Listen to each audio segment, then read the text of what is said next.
سلام كبرات عزبتي اربيل انترتينمنت كم ياللخم نلومي اقداسيت فيديو زبلكوا بزحات سبات اب كومنت زحاتتوني بزعبا ناي جيرمن زلو يا كتخون تخل اتو ماب كالي هاجر زلوخم منالبات نعاكم زقدسكم اي مسلن ايتحازونا لما انتي نتوم اب جيرمن زلو سبات حانت اقداسيت حتو سلزهابوني وي سلزحاتتوني انا بعميك ملسا خفتني كم اون اتوم استمكرو زلوكم سبات اب كومنت حساباتنا هنكافل بلبي يمحسنكم مالتيو اوكي انتي لهم حاتيتهم استفعل عين حتى نيرو بحنساب كقرب خفتني كم قدامي تجن انتي لو حاتيتو حدثب اوس بيلون نايزا عادي برتعنا تبل حتى مغنياتو انا كمان ندوقو فيه مناتو اوس بيلون سزقبركم معلي يدوقو فيه نتسبكم ادبلا مناتو نحنا اب هاجرنا كالا عينت موديل تماهيرنا ابسا عدم ساعتنا كالا عينت صنيحنا حجي كم تزي حاسبني اساس صنيحه اتي مويا استفراليا عينت سزخونه كخبدنا يخالي مالتي حجي انتي كبليه كمي غيرنا نزي تشالنج زي كمي غيرنا نحالفو كم كالا يتحطو انتي لو حيتنا حدث نا عايز بقى موياسي ايرخبكم كم كالا يتحطو مالتي نعايز بقى مويا ايرخبكن كمي كيره نعايز بقى مويا كركب يخل تمساسليت مزيا حتى زيادما هذا سب انتي لحيتو نعايز بقى سراح ايرخبكن نعايز بقى سراحسي كمي غير كركب يخل كمزا عينت حتو بزح مسني انا كملسو كفتني نسخاتكم دما اب كومنت بليز كلاتنا حبيرنا كنمهار كنما عادي زي ميديا انا كنخفيت يزلخ مالتي اوكي مجمرتا اوس بيلون كبيدني وي كبيدنا نبل سبات كمي غيرنا زبلص اوس بيلون نعانا زمسل اوس بيلون كنركب نخل مجمرتا كم تنفلطو اب جيرمن مويا وي قونقا كنغبر كلنا كنتقالنا اتنا شدش تورحي زوهابنا قونقا جيرمن نساتن مجمرتا بقوع زخونه تمرتك موصل لنا مالتيو قونقا خيكالكا اوس بيلون كتجمر ايتخلنا ازيا كم مجمرتا انا زمخرا زلخو مالتيو كل سب زبدا مالتيو انا خا حجي حسب اذا كفرا زلخو نسخاتكم كلا عين كتزاربوا تخليكم انا دما انت بلالخو مجمرتا قونقا جيرمن كيكالكا مويا خيتجمر منالبات اب اندر ايج نبور سبات انتي زبلو سبات تسمع انا قونقا خايت مهارو نورمال او خلو اشلوس يقبرمو يحالفو دحرنا موياتو حجي اتك قونقا جراماتيك كيحازو نابت مويا مساتو زخونه ابتني ابشلوس بريفون ناي اوس بيلون كتقبر كلها حدا صحفت بحال ابناتنا نبره ابسال ساعمتنا ابشلوس كنقبر كلنا حدا ناب حدا صحفت بحال ناب حدا كامباني نابنت بزعبا اوس بيلون ديو وي نهنا زنبرتنا ابنت حجي نايطعنا مخرد اليوم حجي كتصحف كلها كلتا قصه صحفت بحال حجي انت يريو ابت قونقا جيرمن جراماتيك نات كاريو اندغنا نات كا تالنت اصحف هيريو مالتي ازي ما استمهروا لك اب قونقا جيرمن ابتن شدش تورحي جراماتيك ديو كل ነገር مالتي ابتن شدش تورحي غتمار ابتن ناي زلوا خبا انس كسابيت فاي مالتي حج مبسحت وشجر زلوم سبات اتوم قونقا جيرمن بي انس كاي تمهروا نورمال زحالفو سبات هالو شجر كم زلوم حبيرهم نلوم مالتيو انتي كنقبرالنا مجمرتا قونقا جيرمن بقوع زخونه سيرتيفيكيت كلونا لو سيكونس مالتيو دحار ناب اوس بيلون مساعتي اي كبرت عناني مالتيو حجنا ابنت ابنت انتي بك مالو كرانكن فليغا برت زخونه سراح مخانو كلاتنا نسمعالو حقيو كم سراح جن ገንዘብ ናይ ግድና አሎ ስለዚህ ከም ስራሕ ክንዕቆ የብልና ማለት እዩ ክንደይ ሰባት ስራሕ ሲኢኖም ኮፊሎም ከም ዝውዕሉ ዘለው አይንረስዕ እንድሕር አማራጭ ለካ ነቲ ስራሕ ጽሎት ኸንካ ግን ኖርማል ካለ አይነት ሙያ ክትቀይር ትኽእልኻ ወይ ድማ ካለ አይነት ስራሕ ክትሰርሕ ትኽእልኻ ወይ ድማ እንታይ ትገብራለካ ኣብዚኣ ክነስውዕላ ዘለና ብዙሓት ሰባት ክራንከን ፍሌጋ ኣውስቢሉን ዝገብሩ ይፈልጥ እታ ሙያ በርቲዓትና ዝብሉ ሰባት ኣለው ካብቲ ስራሕ ክወጽእ ደልዮም ጌጋ ንስኻ ታትገባለካ ኣብቲ ውሽጢ ስራሕ ኮይንካ ካልእ ዓይነት ንዓኻ ሳማዕ ስራሕ ክደልለካ ንኣብነት ኣብታ ካምፓኒ ኣብታ ስራሕ ላ ዘለኻ ክራንከን ሽፌር ስራሕ ዘለኺ ወላ ክራንከን ፍሌጋ ኣብታ ስራሕ ኮይንካ እንድሕር ስራሕ ብርቱዕ ኮይኑ ናይ ግድን ንስኻ እንታይ ትደልለካ ንዕኡ ዝመስል ስራሕ ድዩ ወይ ንዓኻ ሳማዕ ስራሕ ኣብቲ ካምፓኒ ክደልለካ ወይ ከም ሰክረታሪ ኮይንካ ስራሕ ትኽላለካ ናትካ ሞያ ኣብርታ ዓቢልካ ክትነፋዕ ኣለካ መብዛሕትኡ ግዜ ኣብ ጀርመን እንታይ ይጥቀሙ ሜላ ሓንቲ ካምፓኒ ይረኽቡ ኣብታ ካምፓኒ ኣትዮም ግን እንታይ ይገብሩ ናብ ዝለዓለ ደረጃ ክበፅሑ ይፅዕሩ ሕጂ ክንዕቆ ከም ዘይብልና ኣነ በዚያ ኣጋጣሚ እዚ መልእኽቲ ከመሓላልፍ ደሊ ማለት እዩ ኦኬ ደስ ዝብለኒ ሞያ ብኸመይ ይረከብ እዚኣ ኣገዳሲት ኣርእስቲ እያ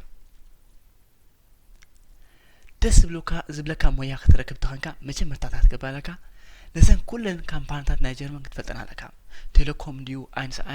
ኣይንስ ድዩ ቦሽ ድዩ ዲሃኤል ኩሉ ካምፓኒ ናይ ጀርመን ማለት እዩ ሲሜንስ እዚ ኩሉ ክትፈልጥ ኣለካ እቲ ካምፓኒ ማለት እዩ ናይ ግድን ንዓኻ ዝመስል ስራሕ ክትረክብኻ ናይ ግድን ድማ ሓንቲ ካምፓኒ ንዓኻ ትቕበለካ እያ ንኣብነት ደስ ዝብለካ ሞያ ክትረክብ እንድሕር ኮንካ ኣብ ኩለን ካምፓኒታት ይቕበለኻ ኣይቅበለኻ ብዘይገድስ ፕራክቲኩም ክትገብር ኣለካ መብዛሕትኡ ሰብ ኣብዚ እዋን እዚ ንዓይ ዝሰማዕ ሞያ ስኢነ እንዳበለ ብዙሕ ዝኸውን ወላ ኣብ ጀርመንያ ነብፃ ዓዱ ማለት እዩ 3 ዓመት ሞያ ገብሩ ስራሕ ስእኑ ማለት እዩ ሕጂ ከምኡ ዓይነት ኣሎ እዚ ኣብ ኩሉ ሰብ ዘሎ ናይ ግድን እዩ ሕጂ እዚ 3 ዓመት ተማሂርካ እቲ ሞያ ትፅልኦ ካልእ ዓይነት ስራሕ ትደሊ ሕጂ እንዳትገባለካ መጀመርታ ፕራክቲኩም ክትገብር ከለኻ 2 ሰሙን 3 ሰሙን ተጠንቂቅካ ኣስተውዒልካ ክስራሕ ኣለካ ንዓኻ እዩ ንዑም ኣይኮነን መሪፅካ ሽዑ ተኣቱ እንድሕር ሓንቲ ግዜ ኣቲኻያ ግን ወዲኻ ኣለኻ ማለት እዩ ሓንቲ ንኣብነት ብዙሓት ሰባት ኣብ ካምፓኒ ኣትዮም እንድሕር ፀሊኦሞ እንታይ ክትገብሩ ኣለኩም ካብቲ ካምፓኒ ከይወፃኹም ኣብቲ ካምፓኒ ኮንኩም ንዓኹም ዝመስል ስራሕ ብዙሕ ነገር ኣሎ ካይትከስርዎ ኦኬ ውድቀት ኣብ ዓወት ንኣብነት ኣብ ትምህርቲ ኣብ ግዜ ትምህርቲ ንሕና ተማሃሮ ኢና ኣብ ግዜ ትምህርቲ ብዙሕ ሽግር ከመፅና ይኽእል እዩ ማለት እዩ ሕጂ ንኣብነት ተማሃራይ ከለኻ ወይ ተማሃሪት ከለኻ ንስኺ